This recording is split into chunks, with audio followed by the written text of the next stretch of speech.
Magandang araw, Angels! Tunghayan natin ang ikasampung kabanata ng ating kwento, ang Love, Surrender. Aminin kaya ni Emily sa kanyang kapatid ang totoo niyang nararamdaman para kay Nathan? Ano ang gagawin ni Nathan para mapatunayan sa dalaga ang kanyang totoong hangarin dito? Samahan niyo po akong ibahagi sa inyo ang kanilang kwento. Pero bago tayo magpatuloy, kung bago ka pa lamang sa aking channel, ay pakilike po ng ating video. Paklik din po ng subscribe button, gayon din ng bell icon, para lagi kayong updated sa mga parating ko pang uploads. Napangiti si Emily. Naramdaman niyang parang nagiinit ang sulok ng kanyang mga mata. Pero nakadama siya ng ligaya kahit may kasama iyong pait. Isinaboses niya ang katotohanan ni hindi niya magawang aminin sa kanyang isip noong una dahil sa takot. Oo eh. Alam kong para kong sisiw na nagmamahal sa isang agila. Tanggap ko na maaaring masaktan ako. Ano ba ako?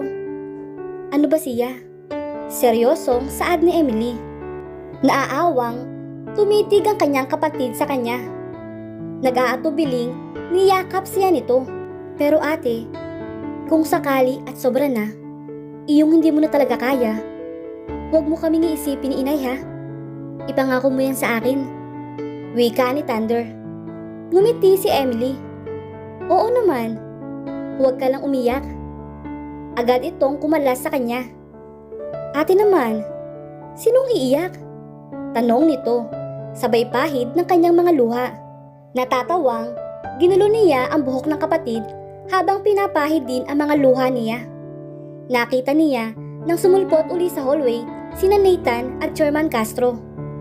Tumayo sila ni Thunder habang palapit ang mga ito. Okay na ang room ng nanay niyo. Maaari niyo na siyang makita. Nakangiting pagbabalita sa kanila ni Nathan. Umaliwalas ang mukha ni Thunder. Parang biglang gusto nitong tumakbo patungo sa inay nila. Go ahead, sabi ni Nathan. Sabi ng doktor, baka magising na siya any minute. Makakausap niyo na siya. Nasa room 201 si Aling Cynthia. Nasa floor din ito. Wika pa ni Nathan. Nag-aatubiling, sinulyapan siya ni Thunder. Mauna na kayo. Susunod na lang kami. Nakangiting sabi sa kanya ni Nathan. Napangiti si Emily. Umangat ang kamay niya para sana hawakan ito sa braso bilang pasasalamat. Pero agad nitong nahawakan ang kamay niya at dinala iyon sa mga labi nito at masuyong hinalikan bago nito binitiwan iyon. Go! Marahang utos nito. Sumabay na siya kay Thunder sa paglalakad hanggang sa halos tumakbo na sila para makarating sa tabi ng kanilang ina. Tahimik na pinapanood ni Nathan ang paglayo ng magkapatid sa pasilyo. Mas mabagal ang mga hakbang na sumunod sila ni Chairman Castro. Hanggang kailan ka magkukunwari, senyorito? Tanong nito sa tinig na may kasama ang panunodyo. Alam mo hindi ako nagkukunwari, sagot ni Nathan. Ang tanong, kailan makakahalata si Emily? Halatang hindi ka kasi umaarte.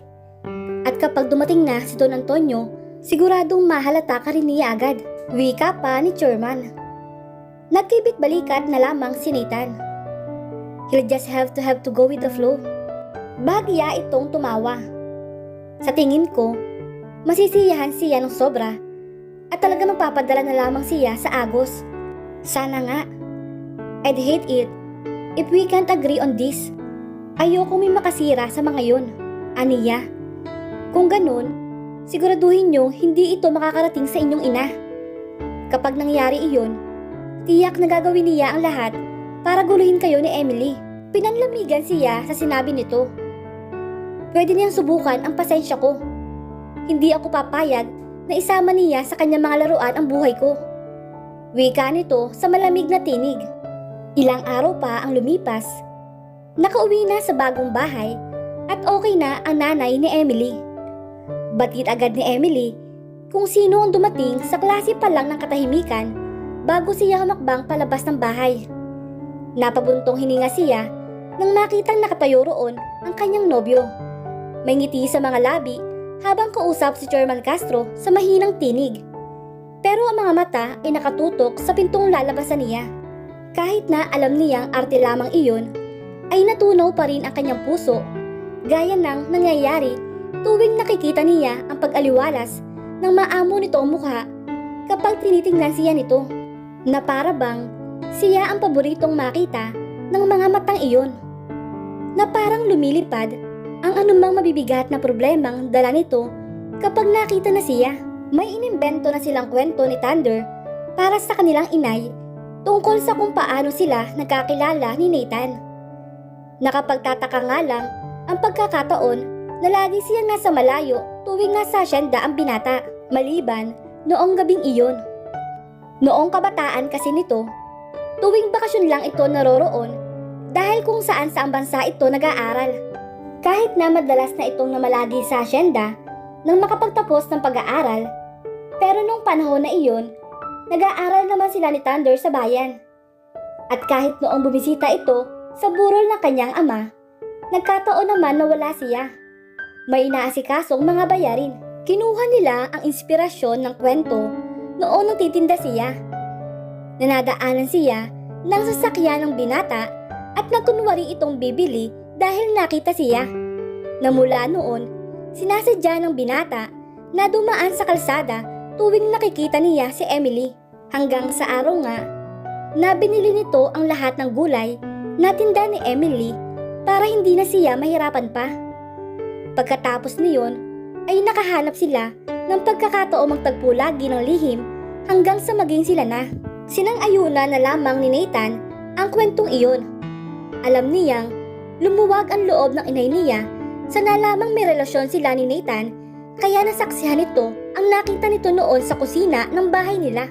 Walang pag-aatubiling, ipinakikita ng binata sa lahat na tila in love ito sa kanya. Pero hindi rin naaalis ang takot ng inay niya na masaktan siya dahil sa napakalayong estado ng buhay nila ng mga Alonso. Bagay na tila sadyang ginagawa ng paraan ni Nathan. Kapag abala siya sa kanyang ginagawa, ang inay niya ang kakwentuhan ng binata. Gumagawa rin ito ng paraan para mapalapit kay Thunder. Sinisiguro nitong nabibigyan kahit ng informal na edukasyon ang kapatid niya tungkol sa trabaho nito sa palaisdaan. May mga pagkakataon pa nga na kapag dumadalaw ito sa palaisdaan, ay mas malaki ang oras na ginugugol nito kay Thunder. Para itong isang nakakatandang kapatid na gumagabay hanggang sa maging si Thunder na masyadong defensive ay napalapit na rin kay Nathan. Marami rin ang nagpapatunay mula nang maging sila ni Nathan ay mas madalas na raw itong ngumiti at mas madali nang lapitan. Para sa mga nakakakita ay totoong mahal siya ni Nathan. Hinangaan din maging iyong pagpipilit nilang mag-iina na manatiling namumuhay katulad ng dati kahit napakayaman ng kanyang nobyo. Pero hindi rin mawawala ang mga nagsasabing bakit hindi pa raw nila samantalahin ang pagkakataon at hututan ang binatang halatang nahuhumaling sa kanya. Napagkasunduan nilang mag-iina na huwag nilang pansinin ang mga iyon at alagaan ang kanilang dignidad. Ayon sa kanyang inay, namatay ang kanilang itay, pero naituro nito sa kanila ang pagpapahalaga sa dangal at mamamatay itong maligaya kung makikita nitong nagawa nilang sundin iyon sa kabila ng kanilang kahirapan. Halos isang buwan na mula ng araw na iyon sa ospital na nagsimula sila magkunwari ni Nathan. Nararamdaman niya ang pagsunod ng tingin nito habang dinadala niya ang tray ng minatamis sa isa sa dalawang mesa. Paminsan-minsan naman, kapag masyado siyang abala sa ginagawa, ay may bumubulong sa kanya na si Nathan daw ay nakakunot ang noo. Natataranta tuloy na mabilis tutulungan siya ng iba pang naroon. Pero isang tingin lang niya kay Nathan ay bumubuntong hininga na lamang ito at matatawa. Pagkatapos ay maayos na ulit ang lahat. Nangyari na naman iyon ng mga sandaling iyon. Bago siya makarating sa ikalawang mesa, ay may kumuha ng tray sa kanya at sinabihan siya na matatanda na magpahinga na. Napatingin na lamang siya kay Nathan. Pinaikot niya ang mga mata nang makitang hindi na nga ito nakatingin sa kanya. Pero natatawa naman ito. Kaya pumasok siya ng bahay para maghugas ng mga kamay dahil tiyak niyang hindi na siya makakapagtrabaho pa. Pero pagkapasok niya sa bahay, parang mga sisiw na tumakbo palapit sa kanya ang kababaihang naghihintay sa kanya roon. Maglinis ka. Magpulbos ka, naku! Ano ka ba namang bata ka? Magpalit ka nga ng damit at ayusin mo ang sarili mo. Natatarantang, utos ni Aling Belle sa kanya. Bakit naman ho? Maayos naman ako ah. Giit ni Emily. Pambihira ka.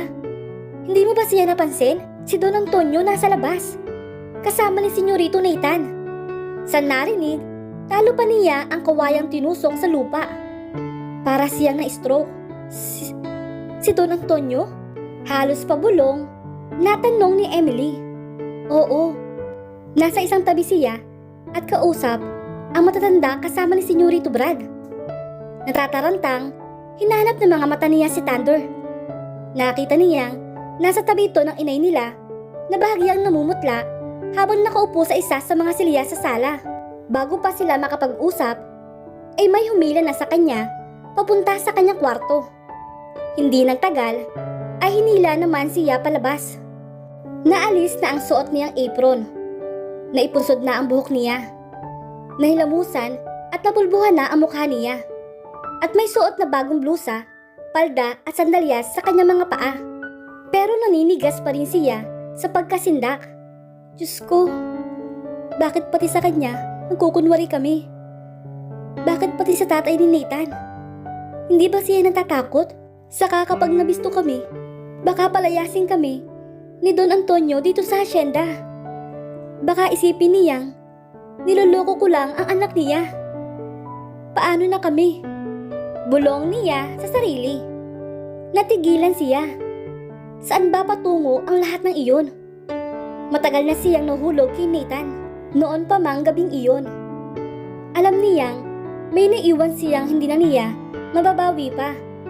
Pagkatapos niyang lisanin ang bahay nito. Hindi lamang katawan niya ang ibinigay niya sa binata noon na pinatunayan lang ng sumunod na pagniniig nila. Alipin nito hindi lamang ang kanyang puso, kundi ang lahat-lahat na bumubuo sa kanyang pagkatao, isip, puso at kaluluwa. Pero sa kabila niyon, hindi niya kayang umasang iibig din ito sa kanya. Sa mga tao sa labas, alam niyang si Senyorito Brad ang totoong mahilig makihalubilo sa mga elitista sa Maynila.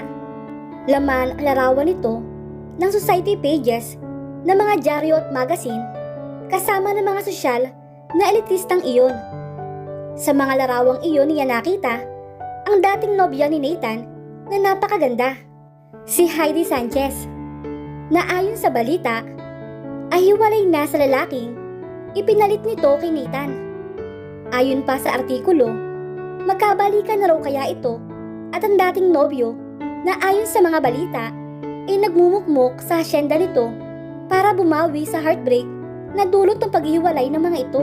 Si Thunder ang nagdala sa kanya ng babasahing iyon noong isang araw lang. Nakuha nito iyon sa isa sa mga dyaryo na nasa opisina ni Chairman Castro. Nagdala sa kanya ng hindi may paliwanag na sakit ang alaala ng artikulong iyon.